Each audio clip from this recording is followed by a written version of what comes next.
This video will give us additional practice balancing redox reactions in acidic solution. So let's follow these 6 steps exactly. Step number 1 will be to assign oxidation numbers.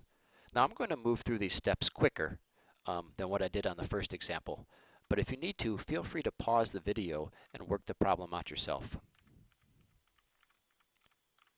Okay, now that we have oxidation numbers assigned, now we need to identify the reactant that's being oxidized and the reactant that's being reduced.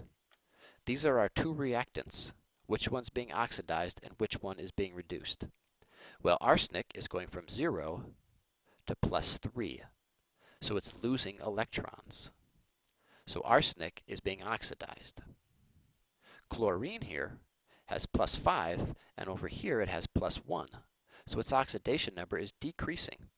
So chlorine is being reduced. Step number 3, write half reactions for each reaction. Okay, there's the oxidation of arsenic, and there's the reduction of chlorine. Now, for each half reaction, we have to go through these steps, A through E. We'll do them separately, first for this reaction and then for this reaction. Balance elements other than oxygen and hydrogen. Well, that's only arsenic, and we have 1 of each. Balance oxygen using water. We have 3 oxygens on the right, so let's add 3 waters to the left. Balance hydrogen using H+. We have 6 hydrogens on the left, and we have 3 hydrogens on the right. So let's add 3 hydrogens to the right. The conditions are not basic, so we can skip D. So letter E, balance for charge, by adding electrons as either a reactant or product. So the charge on the right-hand side of the equation is +3, coming from this here. The charge on the right is 0. So to which side would we have to add electrons?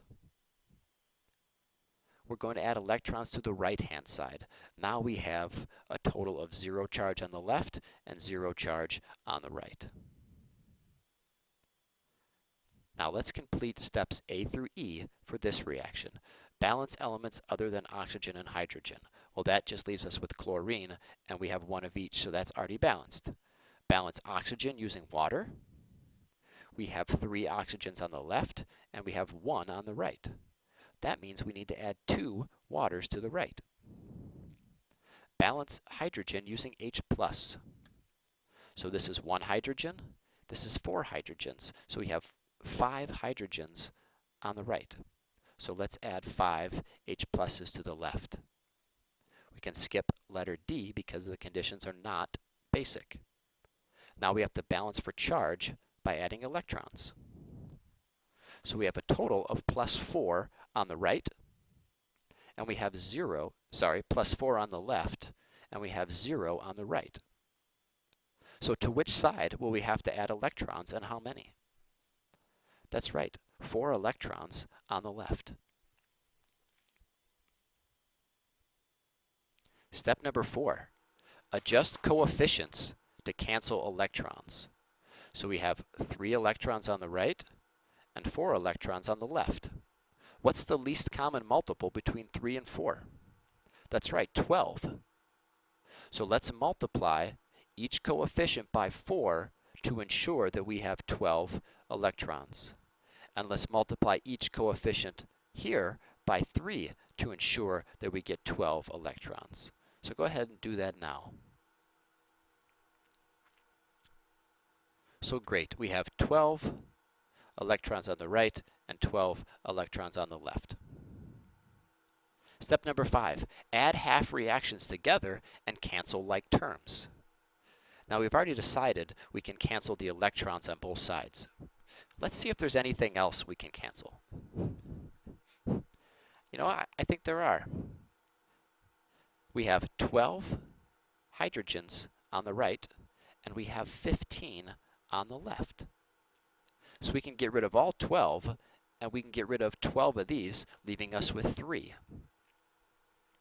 And I think there's something else we can cancel too. Notice we have 6 waters on the right and 12 waters on the left. So we can cancel all of these and 6 of those. So now let's just add them together. Add the reactants together, and then add the products together. And our last step will be a check to see if we're done. So check right now and make sure that make sure the reaction is balanced for both mass and for charge.